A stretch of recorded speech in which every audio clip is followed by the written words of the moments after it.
KBS는 새해 대선을 앞두고 각 당 후보들과 생방송 인터뷰를 진행하고 있습니다.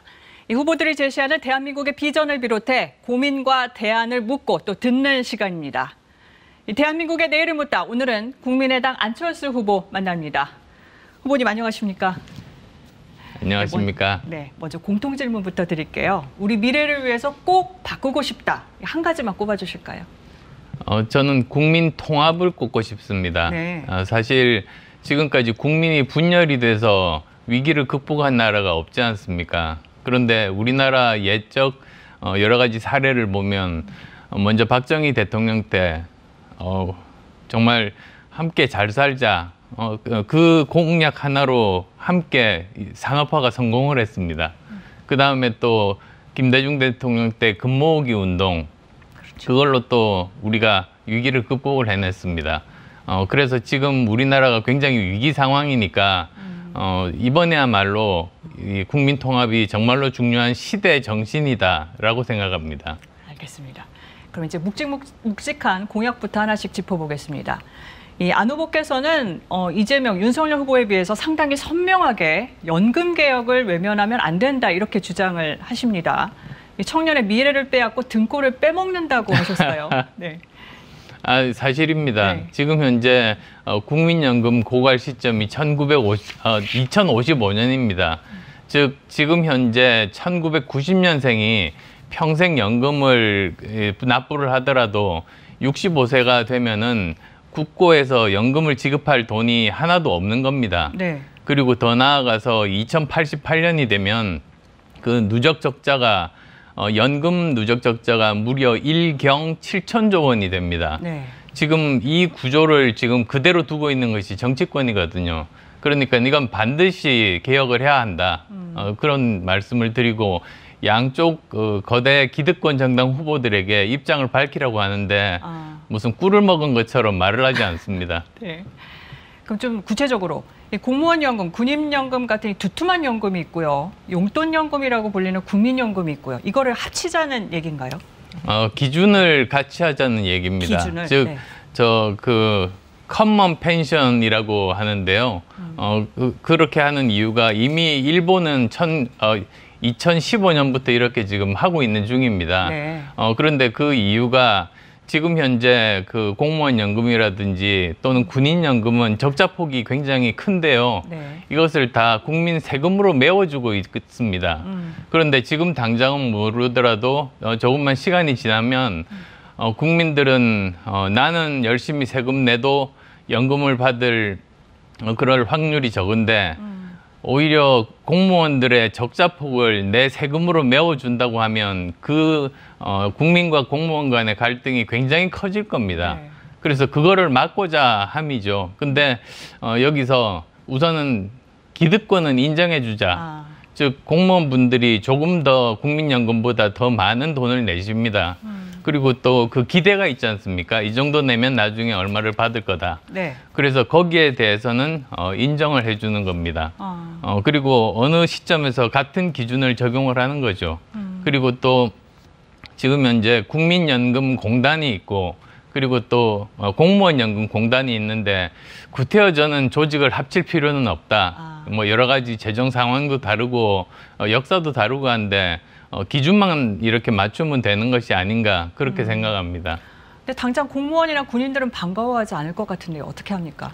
그런데 제가 사례를 하나 말씀드릴게요. 네. 2008년에 금융위기 때 그리스에서 그전까지 연금을 받던 분들이 연금이 절반으로 줄었습니다. 그러니까 국가가 재정적으로 위기에 빠지면 사실 연금이라는 게 돌아가실 때까지 받아야 되지 않습니까? 그걸 기대하고 연금을 받는 건데 이렇게 재정 상황이 나빠지면 연금을 못 받거나 절반으로 줄어들어서 생활이 어려워질 수 있습니다. 네.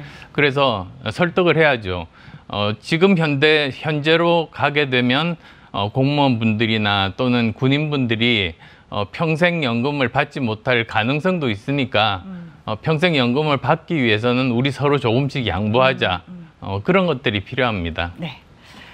이 연금 개혁 문제를 이제 청년 세대가 직면한 공정 또 불공정의 문제로도 보신 것 같은데 비슷하게 공정의 차원에서 입시 제도도 손보자고 하셨어요. 그러면 수시 폐지합니까? 네, 저는 수시는 이상적인 제도이긴 합니다. 네. 저 선진국 같은 경우에는 아무리 아는 사람이 입시 사정관으로 들어와도 그렇게 봐주지를 않거든요. 근데 우리나라는 문화가 그렇지가 않다 보니까 서로 입시 사정관 문제도 있는 데다가 그 스펙이라는 게 여러 가지 그 가정 형편이 좋은 사람들이 스펙을 훨씬 더 잘 만들 수가 있게 됩니다. 네. 그러다 보니까 아무래도 형편이 어려운 분들 입장에서는 굉장히 불공정하다고 느끼는 거죠. 그래서 저는 완전히 그 수시는 폐지하고 대신에 10% 정도는 사회적인 약자, 그러니까 농어촌 전형, 그 다음에 또 10% 정도는 특기자 전형, 그리고 나머지 80%에서는 수능만이 아니라 내신까지 포함하면 지역에 있는 학생들까지도 그 혜택을 받을 수 있다, 그렇게 보는 입장입니다. 네. 네, 어떻게 보면 이제 청년 멘토로 정치를 시작을 하셨어요. 그래서 이제 청년 문제를 많이 얘기를 하십니다. 며칠 전 1일 인턴으로 IT 스타트업도 다녀오셨는데 이제 한때 유행한 구로등대라는 말 있지 않습니까? 예. 이제 초과 노동 문제인데 4차 산업 발전도 좋지만 노동자들 혹사해서 그 기반을 다진다면 곤란하잖아요. 뭘 어떻게 바꿔야 할까요? 저는 주 52시간 근무는 나라가 발전하면서 가야 되는 방향이라고 봅니다. 네. 근데 그게 너무 경직된 건 옳지 않습니다. 저도 소프트웨어 회사를 경영했던 그렇죠. CEO 출신 아닙니까? 그런데 보면 보통은 그 새로운 버전을 만들 때 네. 그때 밤을 새워서 완성을 합니다. 그렇죠. 그러고 나서는 뭐 저 몇 달 동안 쉬기도 합니다. 근데 지금 규정이 굉장히 그 빡빡하게 돼 있거든요.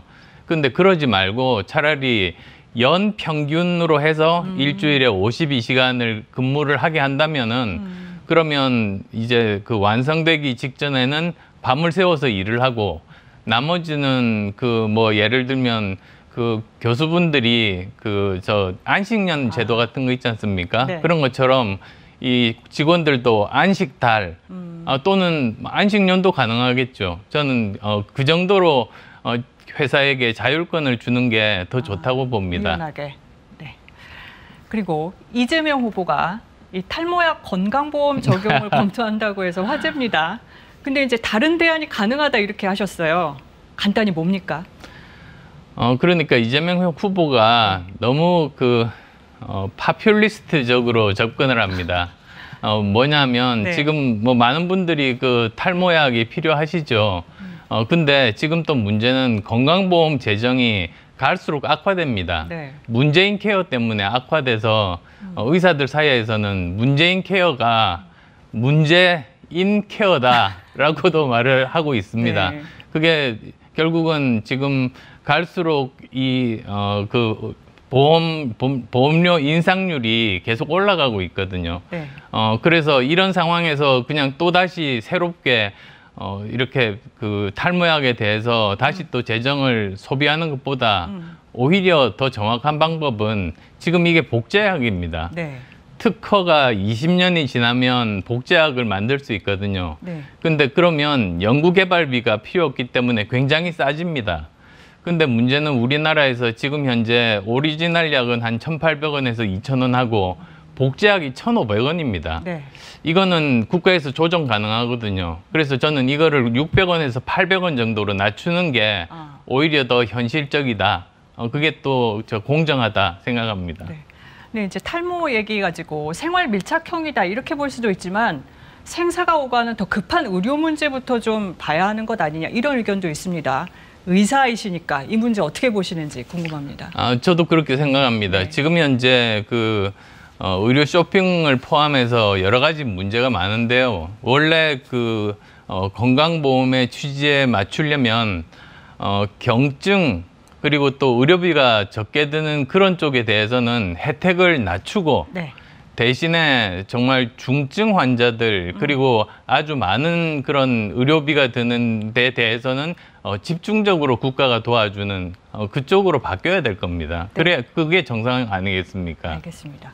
KBS가 유권자들한테 가장 중요한 의제가 뭐냐고 물었더니 1위가 집값 안정이었어요. 그래서 좀 간단히 대답을 해주셨으면 좋겠습니다. 부동산 세금 정책은 아직 구체적으로 말씀을 많이 안 하신 것 같은데 종부세 어떻게 생각하십니까? 저는 종부세가 원래 아주 일부 부유세에 속하지 않습니까, 사실. 네. 그런데 이게 부유세가 아니라 지금 거의 그냥 중산층까지도 내는 세금이 돼버린 겁니다. 그래서 그거는 원래 취지에도 맞지도 않고 옳지도 않습니다. 그래서 이것 자체에 대해서는 근본적으로 다시 저는 검토를 해야 된다. 그러는 입장이고요. 네. 물론 지금 현재 두 가지가 동시에 지금 벌어지고 있는 겁니다. 지금 공정 가액이 계속 그냥 이렇게 올라가고 있고 거기에다가 또 세율도 같이 올립니다. 그러니까 그 두 가지가 한꺼번에 엄청나게 세금을 많이 올려서 그냥 한 가구, 그러니까 집 한 채만 가지고 주거가 안정된 분을 주거를 불안정하게 만드는 거죠. 원래 부동산 정책이라는 게 주거 안정이 목적인데 완전히 반대의 그런 일을 벌이고 있는 게 지금 현재 정부 정책의 잘못이거든요. 네.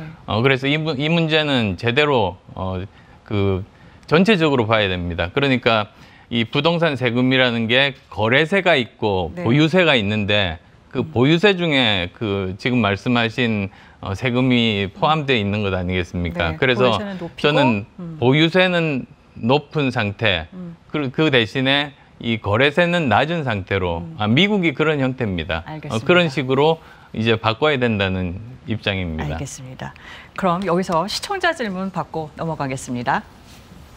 네, 지금 시각 9시 24분 지나고 있습니다. 생방송 대선 후보 신년 인터뷰, 대한민국의 내일을 묻다 안철수 후보에게 시청자 여러분이 보내주신 내용 질문하겠습니다. 자, 첫 번째 질문입니다.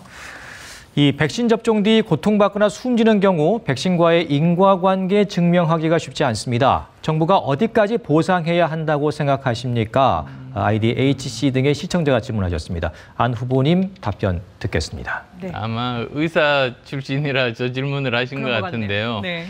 사실 이 백신이 나온 지가 얼마 되지 않아서 그런 부작용에 대해서 아직 인과관계가 확실치가 않습니다. 네. 그래서 저는 정부에서는 가급적이면 어떤 부작용이 생겼을 때 좀 더 포괄적으로 적용을 해서 정부에서 책임지고 이렇게 보상을 하고 치료를 하는 것이 맞다. 그런 입장입니다. 네. 네, 두 번째 질문은 시청자 정선우 씨 등이 보내주신 내용입니다. 탈원전과 친환경 에너지 확대. 의도는 좋지만 이 태양열 발전기 설치 과정에서 산림이 파괴되는 등의 역효과가 생긴다는 주장도 나옵니다. 탈원전, 친환경 에너지 확대 정책 어떻게 평가하십니까? 우리나라 입장에서는 사실 신환경 에너지뿐만 아니라 네. 이 원전도 필요합니다. 왜 그러냐면 친환경 에너지는 여러 가지 단점들이 많습니다. 우선은 첫 번째로는 효율이 떨어집니다. 우리나라 자연 환경이 바람이 아주 강하게 불거나 또는 일조량이 아주 높거나 그러지 않기 때문이죠. 네. 두 번째는 간헐성인데요. 밤이 되거나 또는 바람이 불지 않으면 전기 생산을 못 합니다. 그럼 그때 우리나라 전기가 끊어지면 어떻게 하겠습니까? 세 번째로는 워낙 많은 땅이 필요한데요. 미국같이 황무지가 굉장히 넓은 곳이면 그거 얼마든지 설치할 수 있습니다만 우리는 좁은 국토에서 한계에 부닥칩니다. 그다음 또 네 번째로는 생산 단가가 굉장히 비쌉니다. 그래서 전기료를 지금보다 몇 배 더 내야 될 수도 있습니다. 따라서 저는 에너지 믹스라는 차원에서 보면 이런 친환경 에너지와 그리고 원전을 함께 사용하는 것이 현실적이다라는 입장입니다. 네. 네, 마지막 질문입니다. 청년들이 결혼과 출산을 망설이는 이유, 정책의 실패라고 보십니까? 그럼 안 후보의 해법은 무엇입니까? 안철수 후보님 답변해 주시죠. 정책의 실패죠. 사실 지금까지 많은 돈을 들였습니다만 이게 보육에 거의 집중이 되어 있었습니다. 근데 사실은 보육 이전에 만혼 또는 결혼을 하지 않는 것이 더 근본적인 문제거든요. 네. 그런데 그러면 왜 젊은이들이 30대가 50% 정도 결혼을 하지 않고 또는 결혼을 하더라도 늦게 하는 것인가? 그건 좋은 직장이 없고 주거 비용이 굉장히 높기 때문입니다. 그러니까 이런 저출생 문제를 해결하는 가장 근본적인 방법은 좋은 일자리를 만들고 주거 문제를 해결하는 그 일부터 먼저 시작해야 된다. 그렇게 말씀드립니다. 알겠습니다. 워낙 현안이라서 단일화 얘기를 안 할 수가 없습니다. 지금까지는 여러 번 여러 선거에서 단일화에 응해 오셨습니다. 이번엔 어떻습니까? 저는 이번에 제가 당선되고 제가 정권 교체를 하기 위해서 나왔습니다. 네. 그리고 지금 현재 시대가 제가 능력을 발휘해야만이 우리나라가 위기에서 탈출할 수 있는 그런 시대라고 생각합니다. 알겠습니다. 근데 KBS 여론조사 결과를 보면 안 후보를 지지하는 분들 중에서도 단일화 필요하다는 의견이 55%대였거든요. 지금 저희 그래픽 보여드리고 있습니다만 어떻게 생각하십니까? 필요하지 않다는 분들도 저렇게 많으시지 않습니까? 네. 사실 저도 미리 보고 왔는데 네. 저쪽 국민의힘 쪽에서는 오히려 단일화해야 된다는 그런 의견들이 굉장히 많으시더라고요. 네. 그쪽이 굉장히 필요하시다고 생각하시는 것 같은데요. 네.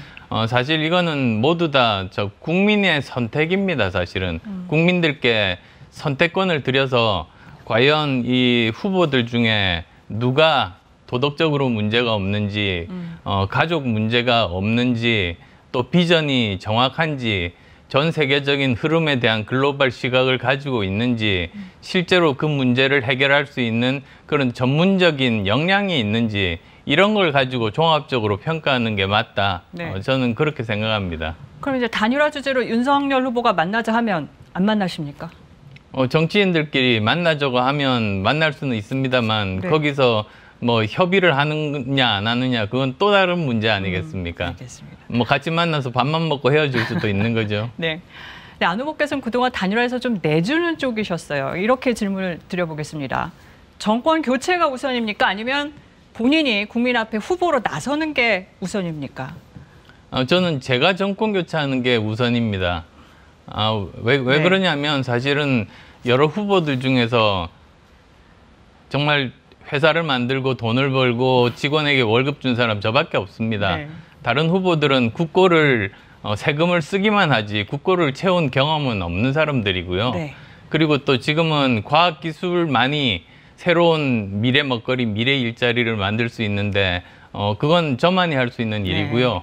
저는 의사 출신이기 때문에 아마도 다음 대통령의 가장 첫 번째 과제인 코로나19 퇴치, 그 다음에 또 다시 새롭게 다가올 수 있는 그런 감염병에 대해서 저보다 잘할 사람이 있겠습니까? 네. 근데 이제 후보께서는 지금 민주당의 전신인 당에서 대표를 하셨고 또 현재 국민의힘 의원들과 함께 과거에 다른 정당도 같이 하셨어요. 그렇지는 않습니다. 아닙니까? 본인의 정치적 지향에 대해서 제가 지금 질문을 드리고 싶어서요. 예. 어디쯤이다? 유권자들에게 설명을 좀 해주실까요? 마지막 질문입니다.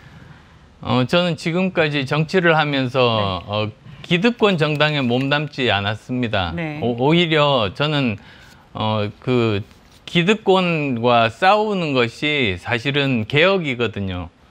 근데 개혁을 하려면 사실은 기득권 세력에서는 개혁이 되지를 않습니다. 그래서 저는 국민들 입장에서 우리나라에 필요한 개혁을 하겠다. 그 입장이고 어떤 특정한 이념에 이렇게 사로잡히기보다는 오히려 지금 현 시점에서 어떤 해법이 이 문제를 해결할 수 있는지 그 문제 해결과 세상을 바꾸는 일, 그 자체에 관심을 가지는 실용정치적인 입장을 취하고 있습니다. 네, 알겠습니다. 여기까지 듣겠습니다. 늦은 시간까지 말씀 감사합니다. 네, 대한민국의 내일을 묻다. 오늘은 안철수 후보와 함께했습니다.